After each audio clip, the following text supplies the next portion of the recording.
નમસ્કાર જય જિનેન્દ્ર, હું દેવાંગ ગઢવી. આજે હું કચ્છ જિલ્લાની અંદર માંડવી તાલુકાનું ગામ એટલે મોટો ગામ કચ્છમાં જેનું નામ લેવા મોક્ષ સ્થાન ઉપર એવા બિદડા ગામની પાંજરાપરની મુલાકાતે કે છેલ્લા 150 વર્ષ થઈ ગયા. એક આપણે કહેવાય ને એક યજ્ઞ કહી શકાય, અને આપણે પાંજરાપર કે ગૌશાળાનો કહી શકીએ, એને યજ્ઞ કહેવાય. આ 150 વર્ષથી યજ્ઞ ચાલુ છે.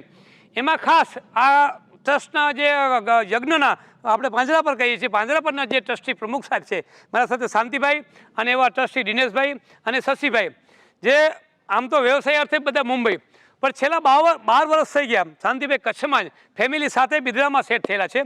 અને અવારનવાર કચ્છની મુલાકાતે 12 મહિનામાં 12 વખત આવે એવા દિનેશભાઈ અને શશીભાઈ. હવે હું આપના સમક્ષ ભારતના ગૌશાળાઓ માટે, પાંજરાપરો માટે એક નવો સબ્જેક્ટ, એક નવો વિષય, અને આપણે કંઈક આમાંથી કંઈક મેળવી શકીએ, આપણે એમાંથી કંઈક પ્રેરણા લઈ શકીએ એવો એક દ્રષ્ટાંત છે. આ જોઈ શકો છો, આ C21 છે શાંતિભાઈ, બરાબર? C21ની ઘાસ છે, નેપિયર છે.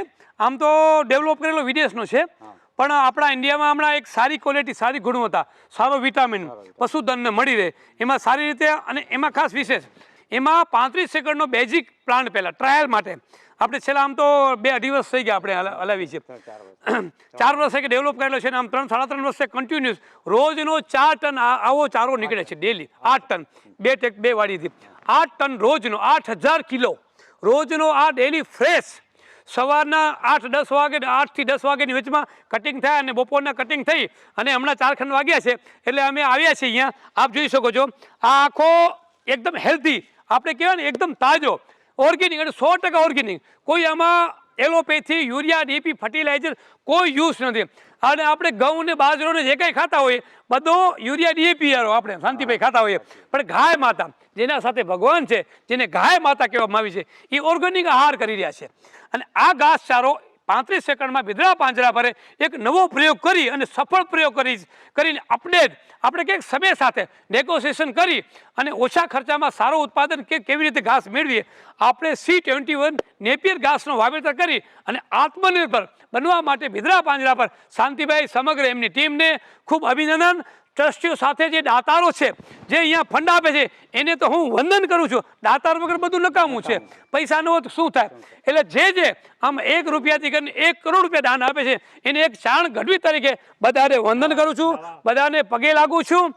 નવા જે સેટ બનાવવાના છે એ દાતાને આધારે. હા, વાહ વાહ, મેં કીધું ને, બહુ દિનેશભાઈ સરસ વાત કરી કે દાતારો હશે તો જ. શાંતિભાઈ મને હમણાં રસ્તામાં આવતા ત્યારે મને કહેતા, મને કે ગઢવી દાતારો નહીં હશે ને તો આપણે અપડેટ દેવી છે જમાના સાથે.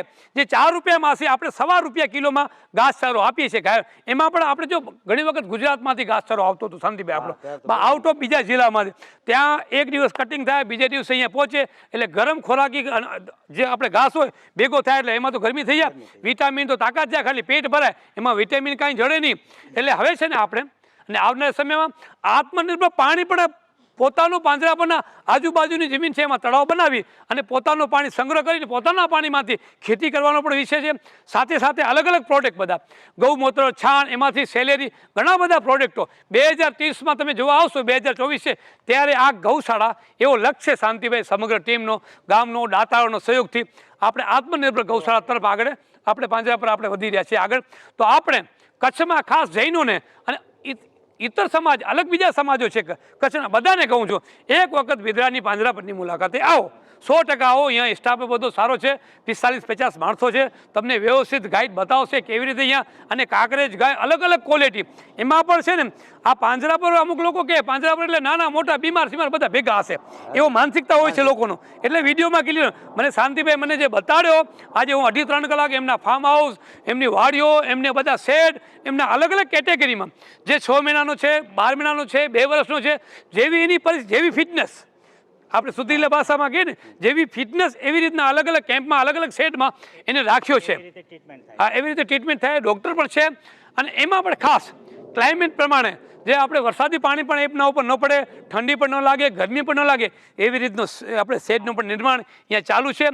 હું દરેક લોકોને કહીશ, તમને કંઈક ભગવાન આપ્યો હોય ને, કાંઈક પણ આપ્યો હોય ને, હું એમ નથી કહેતો તમે આપજો અહીંયા આવીને, પણ એક તમને કંઈક ભગવાને કંઈક સારા વિચાર આપ્યા હોય ને તો જરૂરથી પાંજરાપર બિદડાની મુલાકાતે જરૂરથી આવો. અને આપણે દેશની દુનિયા બચાવીએ, એના માટે ગાય બચાવીએ. નમસ્કાર, જય જિનેન્દ્ર.